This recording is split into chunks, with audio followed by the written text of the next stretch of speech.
I spent most of the morning organizing, which is not just decluttering my mind, but decluttering my space and a little bit of that spring energy. So yeah, I get it. I had a challenge getting the kids out to school this morning. I had a challenge encouraging Peter to get to the office. But here we are. So I'm going to turn up the dial a little bit today in our breathing practice, right? And this comes from James Nestor's chapter on breathing plus. So as we move into book 3 of our study with breath by James Nestor, this is what he refers to as Tummo breath, Tummo. So that includes kind of a sequence of breathing techniques. We've done these breathing techniques, but putting them into this kind of organization and structure comes from his suggestion of Wim Hof's, was the person he was working with. So we start with 30 rounds of heavy breathing. Now there's different ways in which to do this. We're going to do it essentially with a Bhastrika breath, a forced in and a forced out 30 times.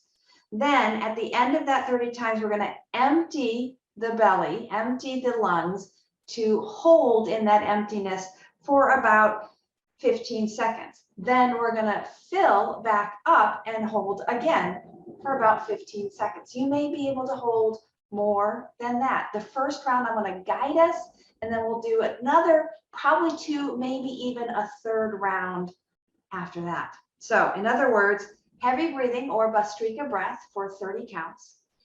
After that 30 counts, you're going to empty and hold. Take a cleansing breath, fill up and hold. Take a cleansing breath, and we'll begin again together. So settle in for just a few breaths to check in on yourself.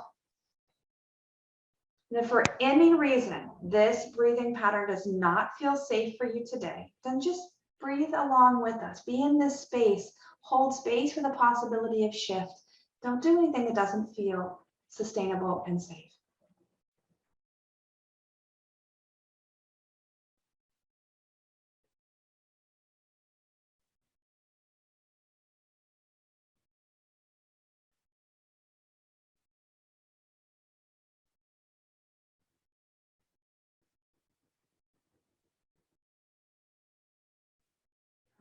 When you are ready, 30 rounds, Bhastrika breath.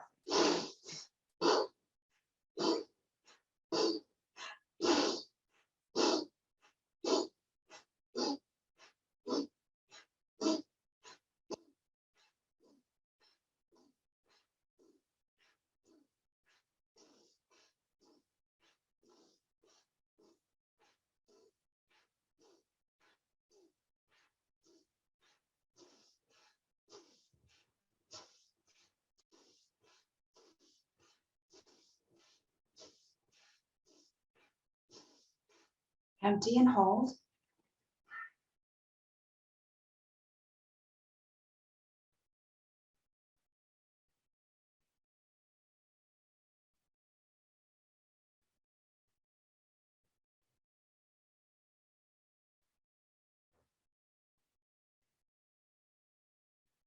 Breathe.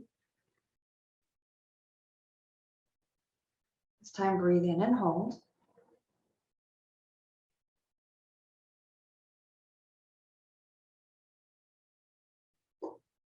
So this practice is intended to stress our system. Stress itself is not bad. How we perceive it may change it from being anxiety provoking or just tickling the edge of our comfort and familiarity. So we want to stress the system so that when we return to our normal breathing, we return to better balance, greater ease. Excellent. Round 2.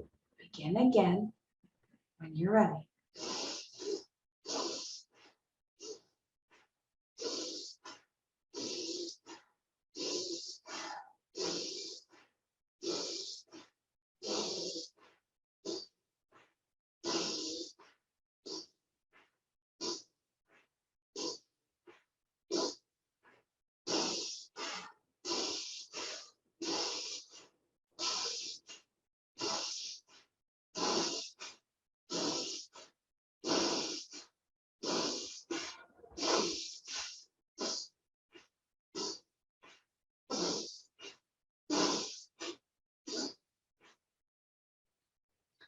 Empty and hold it empty.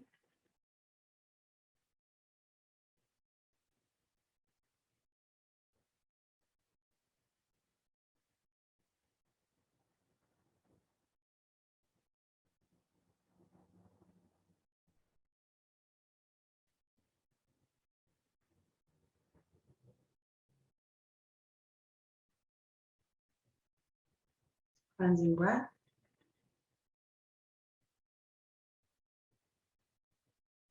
Fill up and hold full.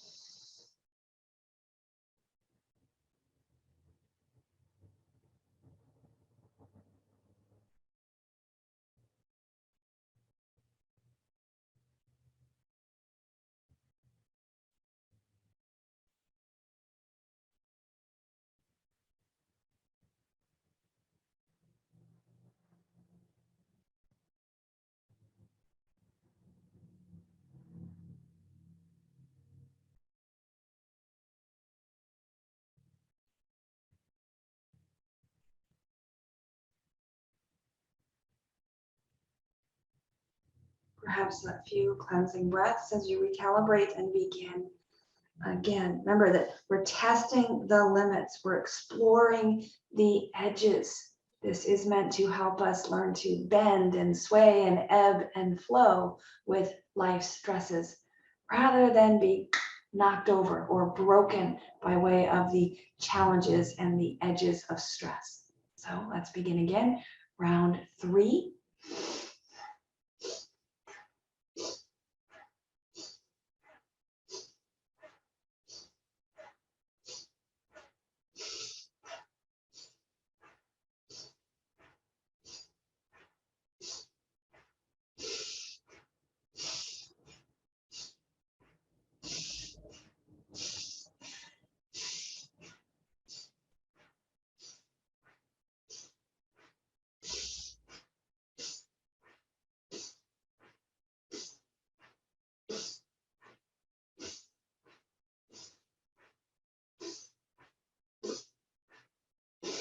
Empty and hold.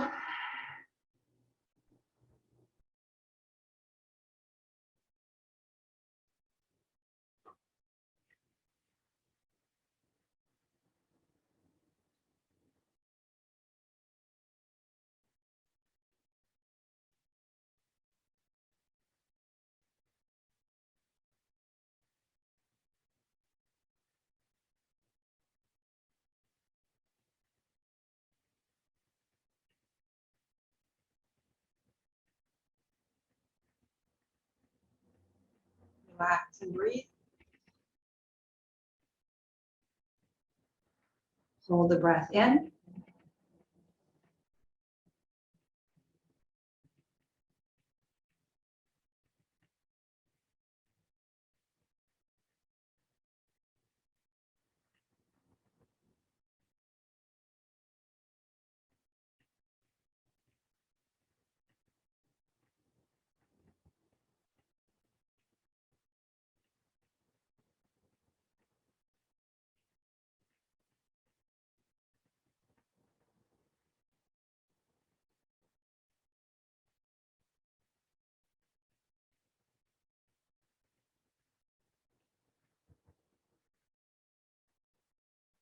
Begin again as soon as you are ready.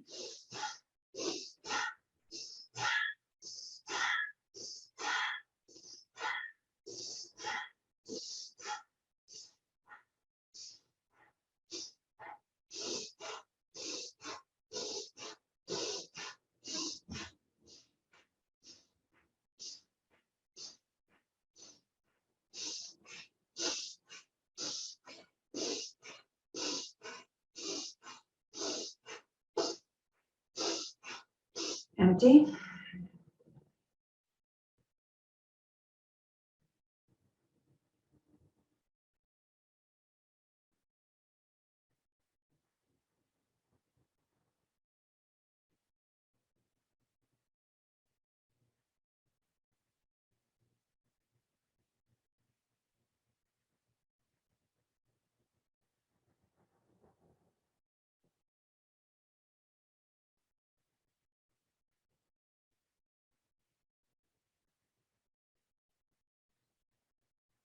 And recalibrate to hold the breath in.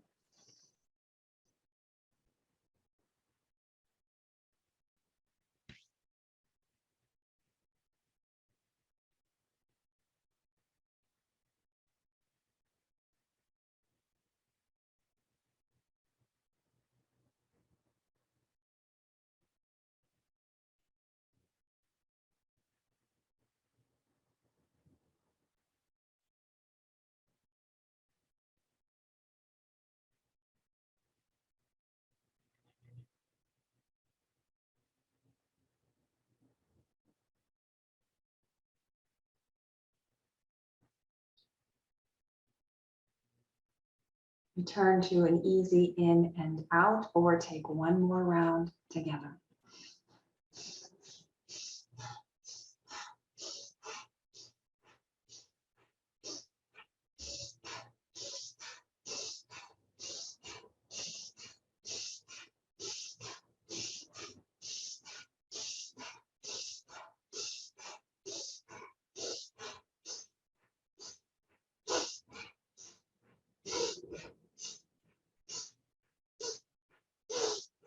Empty.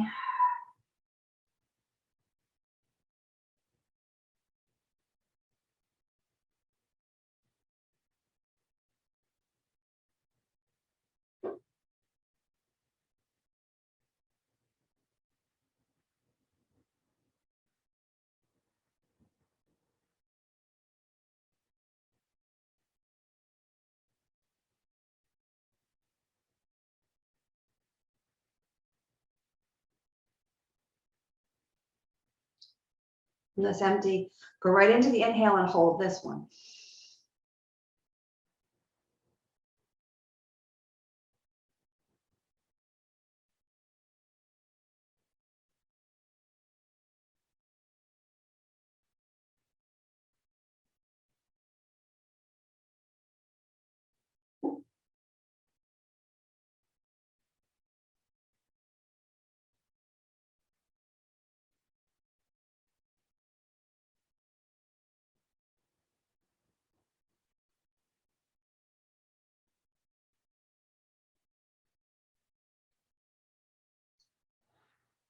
Steady breath.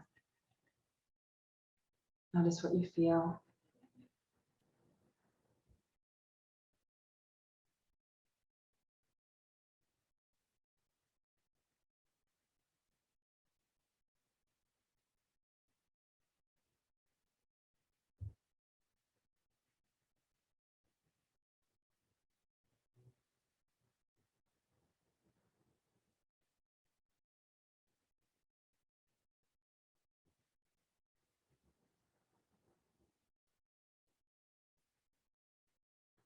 The body feels steady and the mind feels once again calm.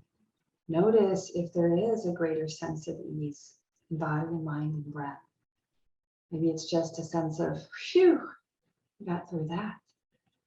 Sometimes there is an energy, an awareness of having tickled that edge of comfort and then stepping away, coming back to greater ease and enjoying that shift.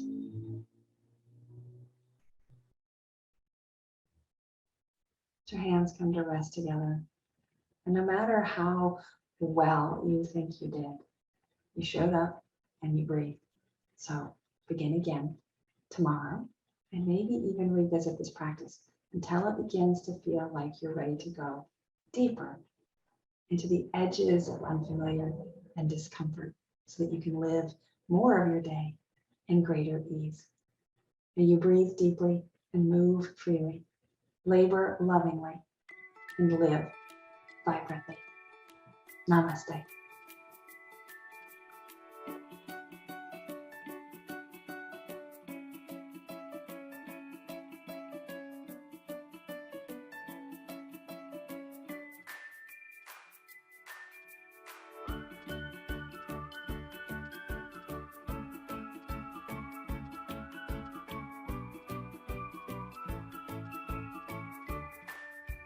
Any questions, comments, observations?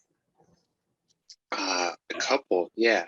The first 2 rounds, I was forgetting to do the cleansing breath in between the 2 different holds. Yeah. And that made the third round way different. But on that third round, I started getting that tight core feeling as we were about halfway through.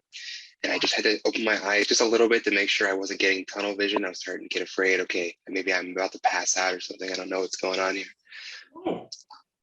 But mainly, I'm loving the synchronicity here. I did this in the shower yesterday morning with it on super cold. I was picturing Wim Hof in the cold, and I was Yeah. feeling like I just wanted to have a little fun. So I did this whole practice then.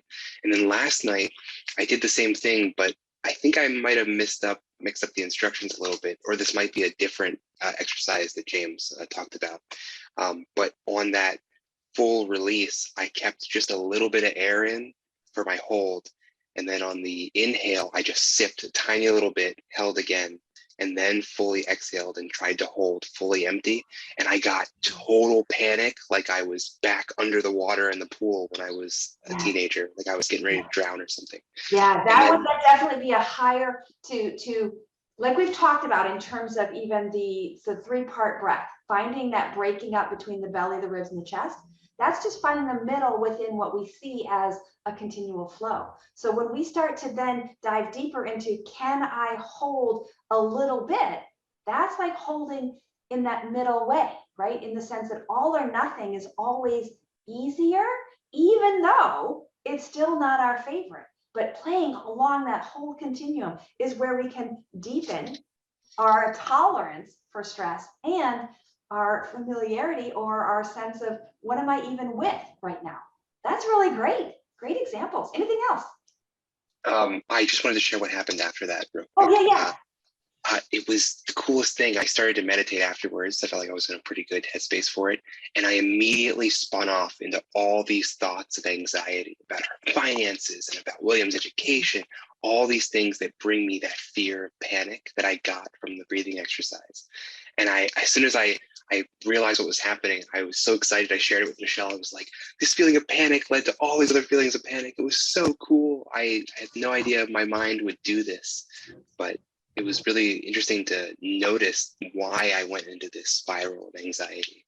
And it wasn't just like a random action. Right. And then the idea then is, can you flip that? Right? In the sense that when you witness yourself going into anxiety, can you recognize that you have control over your breath and you slow down, you deepen, you bring that prayer count, that 5.5, 6 seconds per inhale, per exhale, that will start to then soothe, even if it's just the mind game of self-soothing, right? We'll eventually start to calm our nervous system and align our heart and our breathing. I'll have to remember that for next time, because I didn't bring myself back by breathing.